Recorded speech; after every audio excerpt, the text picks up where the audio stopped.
Saya Urbanus Lebuan dengan NIM 31S17015 akan mempresentasikan jurnal pengendalian dan instrumentasi proses kami yang berjudul Perwarupa Sistem Kendali Suhu dengan Pengendali PID pada Sistem Pemanas dalam Proses Reflux Destilasi. Tujuan dari jurnal ini adalah untuk merancang suatu sistem heater pada unit reflux destilasi untuk menciptakan kestabilan suhu dan mengurangi nilai error pada pemanasan.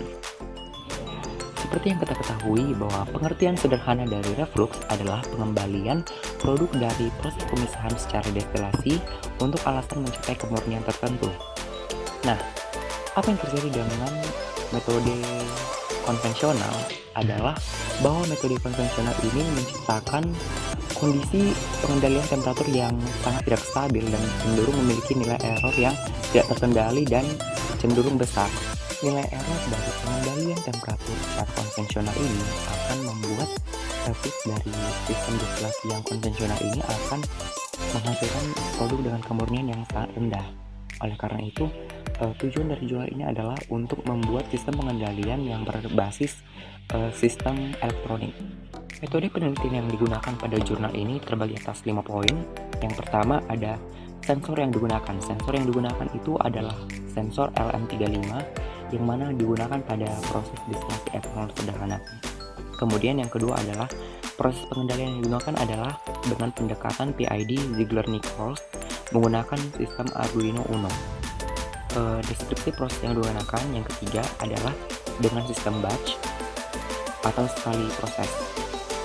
Kemudian yang keempat adalah asumsi yang digunakan adalah suhu menara destilasi akan diasumsikan merata di daerah pemasangan atau instalasi sistem ini karena pada saat pengendalian parameter yang diukur adalah temperatur dari unit reflux. Dan asumsi yang kedua adalah aliran stabil karena hanya berfokus kepada pengukuran temperatur di heater. Dan poin yang kelima adalah aktuator yang digunakan adalah kompor listrik atau seperti yang kita ketahui pada laboratorium yaitu hot gas. Berikut adalah rangkaian dari sistem pengendalian yang akan digunakan. Di sini terdapat HMI yang akan berfungsi sebagai penampil dari fungsi yang akan dikirimkan ke controller. Controller terhubung ke driver kipas dan driver tegangan. Driver tegangan akan mengirimkan sinyal untuk mengatur temperatur pemanasan pada kompor pemanas. Sedangkan sensor suhu LM35 itu terpasang pada menara destilasi. Nah, sensor suhu akan mengirimkan sinyal apabila temperatur pemanasan yang diatur pada kompor pemanas apakah terlalu tinggi atau terlalu rendah, kemudian mengirimkan respon kepada controller untuk mengatur driver kipas apakah akan dijalankan atau tidak. Driver kipas akan dijalankan apabila temperatur pada menara destilasi terlalu tinggi dan driver kipas tidak akan diaktifkan apabila temperatur terlalu rendah. Kita masuk ke diagram alir cara kerja sistem secara keseluruhan. Nah, pertama-tama akan dilakukan inisialisasi dan pernyataan variabel yang akan digunakan pada proses destilasi ini, yaitu misalnya laju alir umpan yang akan digunakan adalah sekian. Oleh karena itu dapat dilakukan setting default atau kalibrasi misalnya pada pompa untuk mengalirkan umpan yang diinginkan. Kemudian akan diatur parameter pada unit destilasi ini, yaitu ada 2 parameter, yaitu temperatur dan waktu. Kemudian bisalah di-runkan untuk proses destilasinya, di mana akan dinyalakan heaternya. Kemudian pembacaan temperatur oleh sensor temperatur LM35 itu tadi yang dipasang pada menara destilasi. Nah, apakah temperatur ini sesuai dengan set point? Jika tidak sesuai, maka sinyal akan dikirimkan ke alat pengendali untuk menyalakan kipas yang terhubung kepada kontrol tadi. Tapi apabila sudah sesuai dengan set point, maka akan dilanjutkan ke parameter waktu. Kemudian parameter waktu akan menyesuaikan waktu yang sesuai untuk lamanya proses destilasi ini berjalan.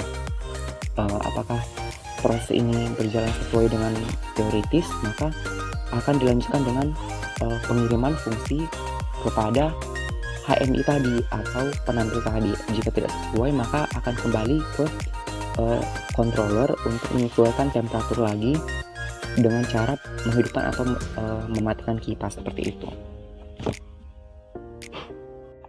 Pada bab ini akan dibahas mengenai pengujian dan analisis dari perwarupa sistem pengendalian suhu seperti yang telah dirancang di bab sebelumnya. Pertama adalah pengujian penempatan sensor sebagai umpan balik.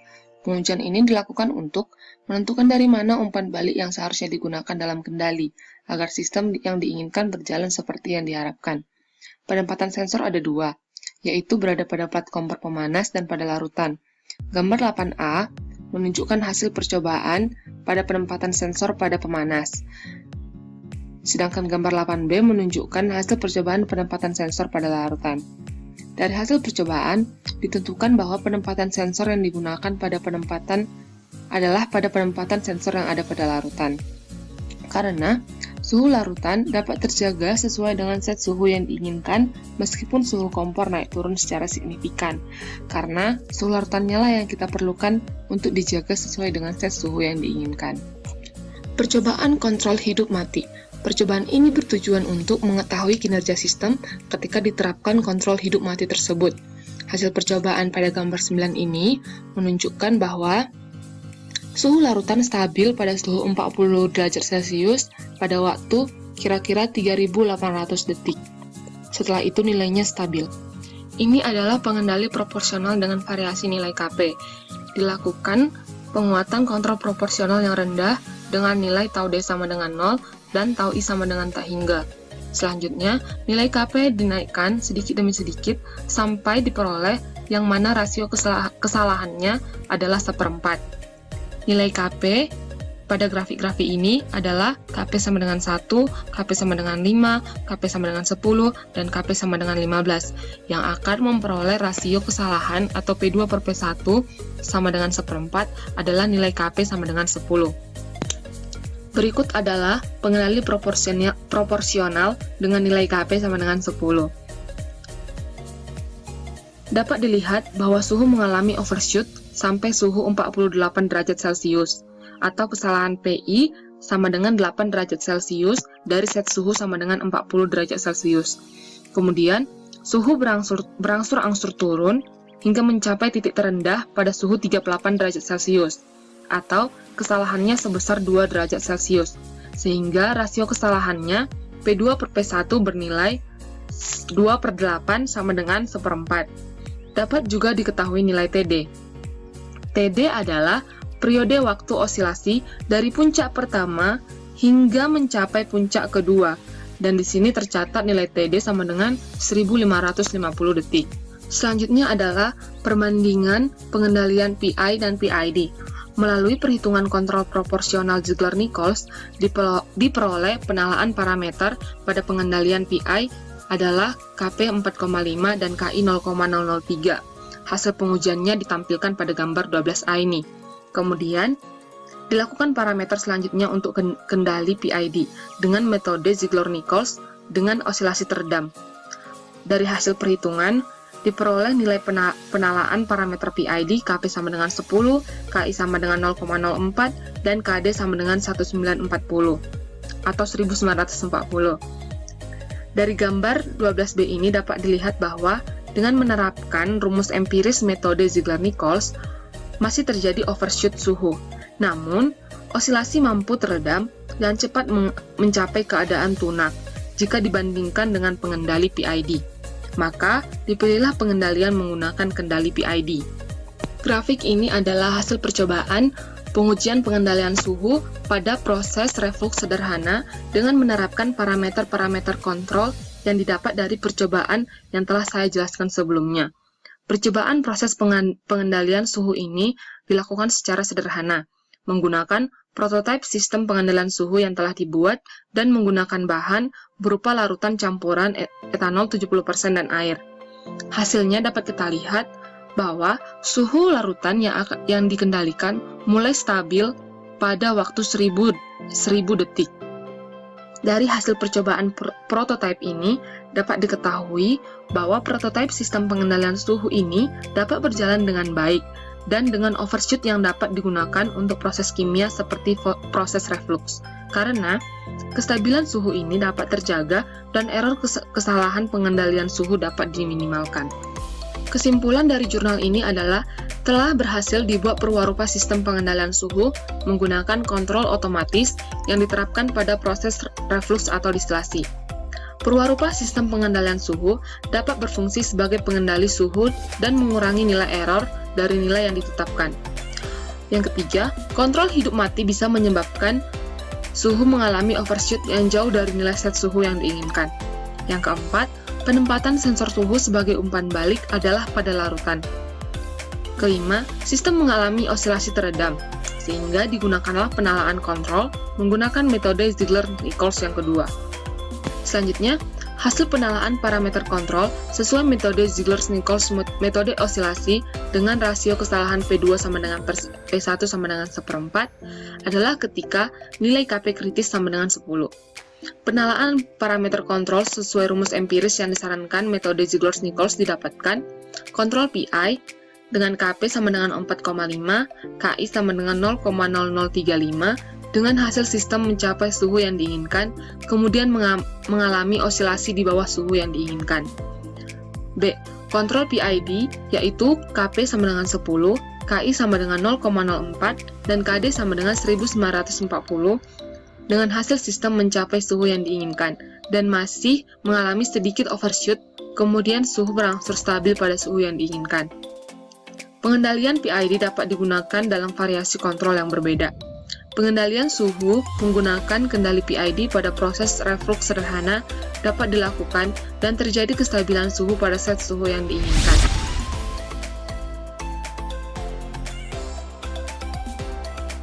Kita masuk ke bagian latar belakang. Nah, banyak sekali industri yang tidak lepas dari proses pencampuran. Nah, umumnya proses pencampuran ini menggunakan bantuan panas yang dihasilkan dari steam dengan bantuan adanya instrumen steam generator. Nah, steam generator ini memanfaatkan steam dengan jumlah atau laju air tertentu dan tekanan tertentu.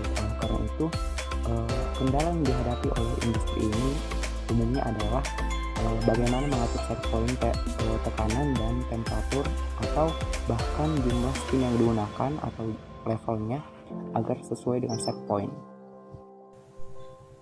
Tinjauan pustaka. Pada bab ini kita akan membahas mengenai 4 aspek, yaitu mixing process, steam generator, sistem level control, dan sistem pressure control. Yang pertama adalah mixing process. Mixing process atau pencampuran adalah peristiwa tersebarnya bahan-bahan secara acak, di mana awalnya bahan-bahan ini berasal dari dua jenis fasa yang berbeda atau lebih, yang kemudian melalui proses pencampuran dan akan menghasilkan material yang lebih seragam atau homogen. Yang kedua adalah steam generator. Steam generator berfungsi untuk mengubah air menjadi fasa uap dengan cara dipanaskan. Uap yang dihasilkan dari steam generator ini memiliki tekanan uap yang lebih tinggi daripada tekanan udara di luar, sehingga dibutuhkan suatu steam generator yang mampu menahan tekanan uap steam tersebut. Yang ketiga adalah sistem level control. Sistem pengendalian level ini dibutuhkan untuk mengendalikan ketinggian level air dalam steam generator. Karena jika level air tidak dikendalikan, maka tabung dapat dipenuhi air dan steam yang dihasilkan tidak akan maksimal. Yang terakhir adalah sistem control pressure. Sistem pengendalian tekanan ini digunakan untuk mengendalikan tekanan pada steam generator. Karena jika steam generator tidak diatur tekanannya, maka tabungnya dapat meledak, karena spesifikasi tabung biasanya hanya mampu menahan tekanan sebesar 3 bar.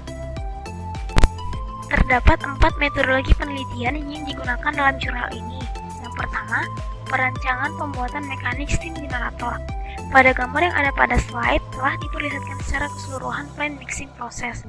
Pada plan tersebut terjadi proses mixing antara dua larutan, yang mana pada salah satu larutan sebelum masuk pada proses mixing akan dipanaskan terlebih dahulu. Jika tercapai suhu yang diinginkan, baru larutan tersebut masuk proses mixing dan akan diaduk sampai tercampur seluruhnya. Yang kedua, perancangan pembuatan sistem pengendalian level.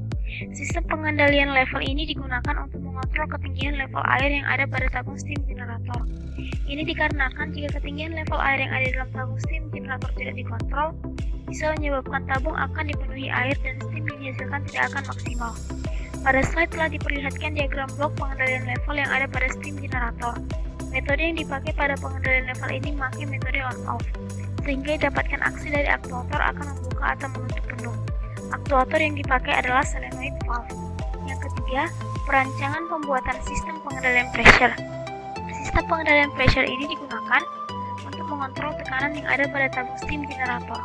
Ini dikarenakan jika tekanan yang ada dalam tabung steam generator tidak dikontrol, bisa menyebabkan tabung meledak karena spesifikasi tabung steam generator yang hanya dapat menahan pressure sebesar 3 bar.